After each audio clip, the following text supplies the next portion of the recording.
Conforme a Torá, existe a permissão para um homem casar com mais que uma mulher.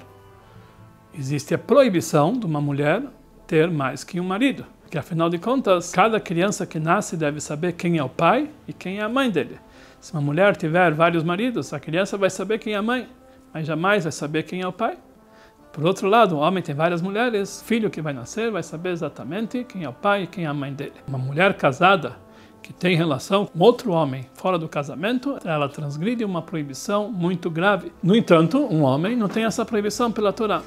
Posteriormente, na época dos Geonim, que são sábios pós-talmúdicos, eles fizeram um decreto, especificamente no tribunal de Rabbeinu Gershon Meor HaGorá, que ele era o grande sábio da época, e ele proibiu o casamento bígamo dentro do povo de Israel. Então, hoje em dia, nós temos a proibição não somente de uma mulher casar com dois homens, mas de um homem também casar, desposar duas esposas. Mesmo que existe a possibilidade pela Torá de um homem casar com várias mulheres, mas ele deve ter condições de sustentar, vestir, de alimentar, de honrar todas as esposas que ele casa. Por isso, nossos sábios falaram que um homem não pode casar mais do que 4 mulheres.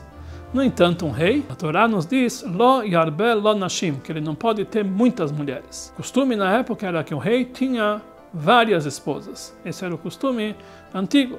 Então, realmente, a Torá proíbe que o rei tenha muitas mulheres. Nossos sábios aprenderam no Talmud qual é a quantidade máxima de mulheres que um rei pode desposar. Eles falaram que é 18 mulheres. Na época do rei Salomão, ele foi considerado um rei que tinha influência mundial. Todos os reis de todos os países vinham entregar o seu governo na mão do rei Salomão. O Talmud nos diz que o rei Salomão era a pessoa mais sábia que existia na face da terra. Ele reinava o mundo inteiro.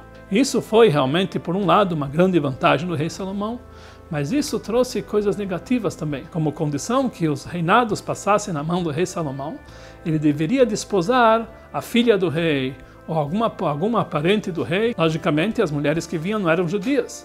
E para poder fazer esse casamento, o rei Salomão trazia elas perante um tribunal e fazia uma conversão, que não foi bem aceita entre os sábios essa conversão, já que essa conversão foi por interesses.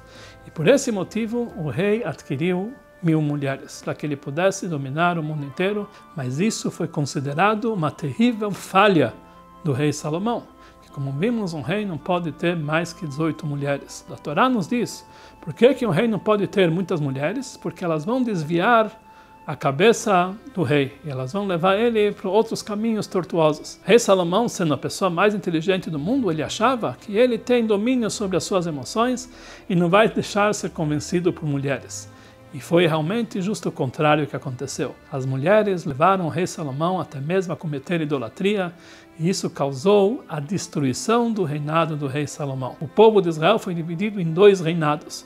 O reinado do norte, que era o reinado de Israel, que tinham 10 tribos, que ela não ficou debaixo dos descendentes do rei Salomão, e os filhos do rei Salomão e sua descendência teve um reinado de apenas 2 tribos. Isso foi considerado para o rei Salomão uma grande falha. Isso causou a destruição do povo de Israel e a divisão do povo de Israel. Realmente nós entendemos daqui que por mais que a pessoa seja inteligente, sábia, grandes conhecimentos da Torá e até mesmo profecia, ele deve saber que jamais ele é garantido que não vai pecar. Ele tem que saber que todos temos um mau instinto, devemos se esforçar o máximo para não pecar.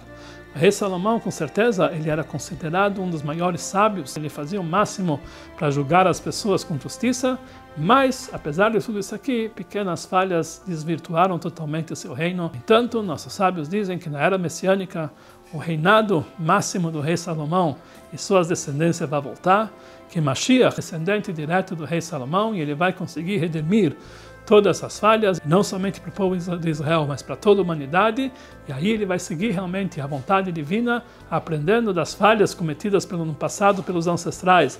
Ele vai dirigir o povo com sinceridade, com sucesso, e todos servirão a Deus num ombro só, conforme consta no versículo, que todos os povos do mundo se unirão ao povo de Israel para servir a um único Deus.